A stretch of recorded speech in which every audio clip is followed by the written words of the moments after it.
Okay, it's the last weekend in August, and we're going to take a quick look at the front garden. So, with our watermelons, as we just look at the big picture here, very productive vines still. Everything's still going pretty good.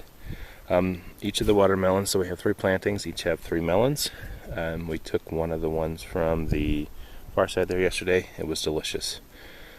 These ones here, this box here is a little bit more in the shade, so I think it maybe have a little bit left to go, but which is good because we don't want all 9 of our melons coming ripe at the same time.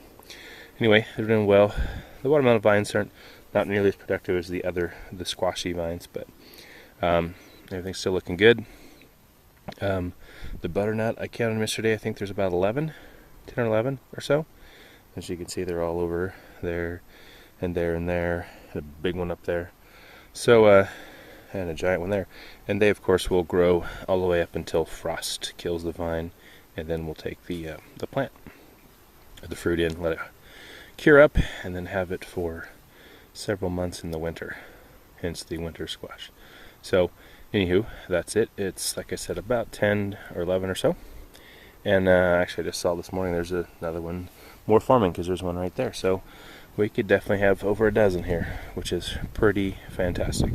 This watermelon here, box is good. You can see 3 very nice sized ones. These ones are looking more ripe. They're a little bit, it's hard to tell, but they're just a little bit yellowish, buttery yellow.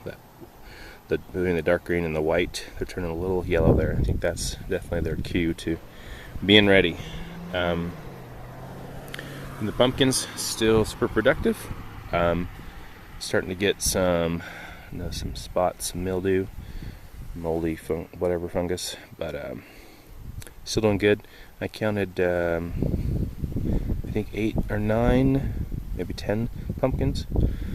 It's hard to see in some of that stuff if it's still green, but you can see the one right here turning nice and orange. It'll obviously be much easier to see when they do that, but for some reason most of the pumpkins are on this area right here.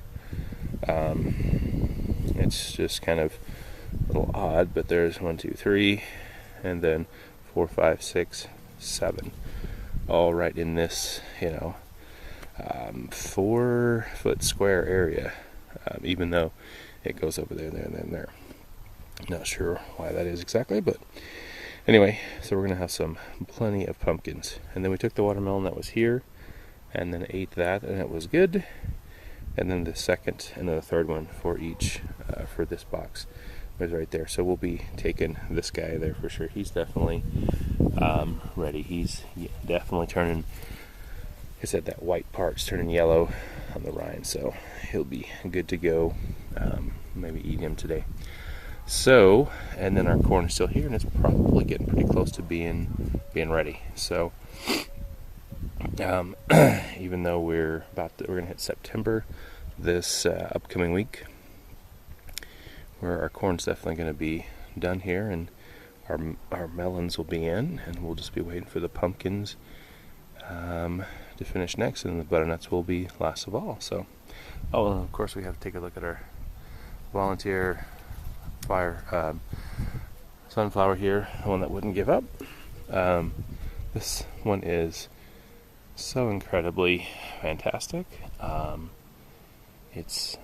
This is definitely not what the one looked like last year that grew here in its place.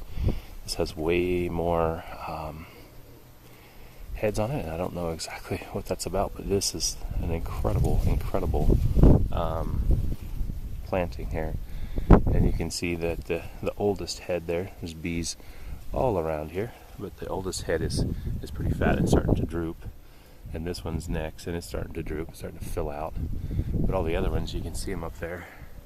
And if you look real careful, you can see the bees. I don't know if you can see it on the video, but bees there, all around the middle, all around here.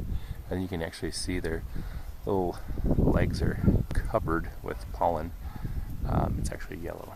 Like I said, it's obviously not going to be very easy to pick up on the video because of the wind blowing the thing and all the stuff, but they're there. And so there's just, over probably 2 dozen now of the heads, and they're just going to keep going. So it's just fantastic and incredible, truly incredible. So I definitely want to save a bunch of these seeds and plant more of those next year because just truly, truly fantastic. So, anywho, that's the front garden. Thanks for watching.